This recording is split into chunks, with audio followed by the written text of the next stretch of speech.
Assalamualaikum rekan-rekan semua, nama saya Sutisna. Saya dari Perkumpulan Gus Nusaraksa Jasad, salah satu perkumpulan di Indonesia yang diakui dengan Kemenkes untuk terapis tradisional atau pengobatan tradisional. Level saya sudah, alhamdulillah sudah level master. Itu nggak apa-apa, karena itu kan riset dari orang-orang yang pintar di luar sana, Kang Ijal. Dari para peneliti ekonomi, peneliti ya ekonomi global lah seperti itu, dan ya kitanya yang harus defend. Kita bisa ikut terbawa arus di sana ataupun tidak. Sebenarnya kan gini Kang Ijal, yang hal yang paling simpel yang bisa kita lakukan sendiri. Yang pertama itu, kalau secara mikroskopik badan kita itu 100% sel dan terdiri dari beratus-ratus juta sel, mungkin juga tidak terhitung, tak terhingga. Nah, dari 100% itu 96%-nya ada di otak kita. Sementara otak itu ada otak besar, ada otak kecil. Kerja otak dikontrol oleh otak kecil. Nah, yang paling penting di sini nih, otak kecil itu bekerja berdasarkan persepsi kita akan satu hal kan. Jadi, kalau bicara kita akan susah, ya susah badan kita. Kalau bicara kita akan bisa melewati resesi tersebut, ya kita akan bisa. Jadi tergantung kita persepsi kita akan satu hal, termasuk tentang resesi. Biarkan dunia luar ngomong masalah resesi ataupun apapun.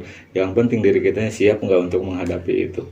Cara yang paling gampang, gimana caranya kita menyingkapi kata-kata resesi tersebut.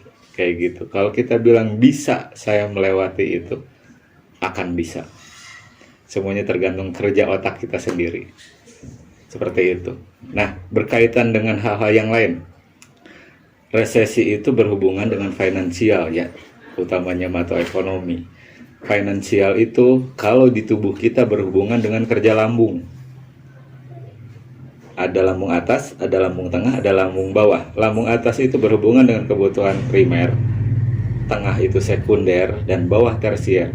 Ketika kita berjuang untuk wujudkan keinginan kita di bidang kebutuhan yang primer, maka lambung bagian atas yang akan bereaksi, termasuk dari resesi tersebut. Kalau resesi tersebut membuat kita seolah-olah kita susah untuk hidup, untuk makan dan sebagainya yang sifatnya primer, akan membuat lambung kita bekerja lebih dari biasanya.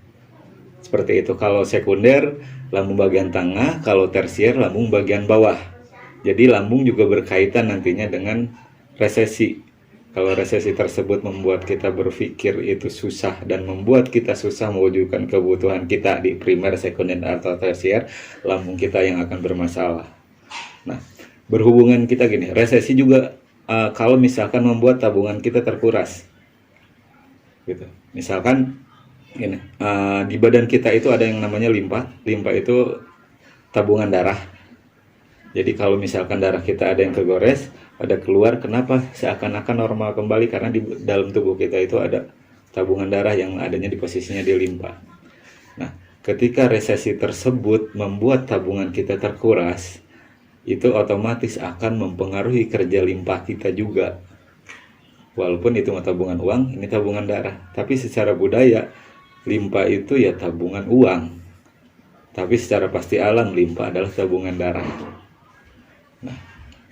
Nah, cara untuk yang paling nyaman untuk istilahnya gimana caranya kita biar terhindar dari hal yang tersebut, yang seperti saya bilang tadi, berpikir positif. Apapun yang terjadi di luar sana kita pasti bisa melewatinya.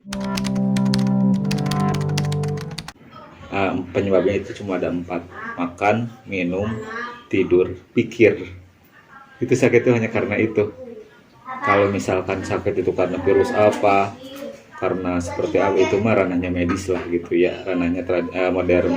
Tapi kalau di tradisional itu penyebab sakit hanya pola makan, pola minum, pola tidur, pola pikir.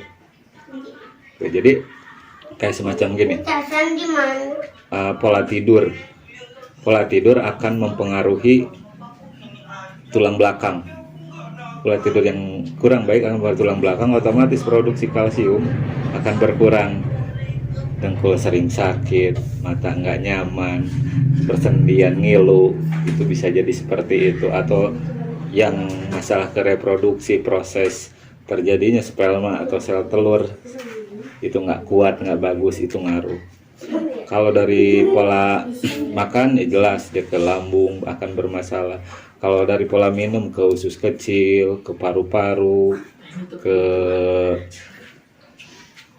yang lainnya ke liver, itu dari usus kecil, dari produksinya. Nah, kalau dari pola pikir ini yang paling ini nih, yang paling bisa cepat merespon apa yang tidak seimbang di tubuh kita, seolah-olah dia akan cepat nyampainya lah gitu. Emang kalau sakit itu kan 80% pola makan, tapi akan lebih cepat terjadi sama tubuh kita kalau pola pikir kita lagi tidak bagus.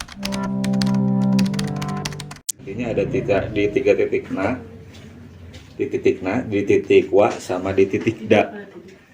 Nah itu nanjerkeun, wa itu wangsit atau petunjuk hidup, da itu dang yang agung kewibawaan.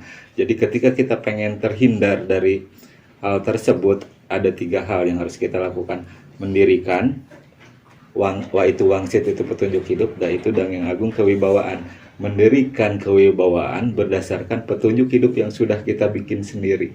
Jadi ketika kita melenceng dari petunjuk hidup kita, akan mudah sekali terserang sakit secara pasti alam ataupun pasti budaya.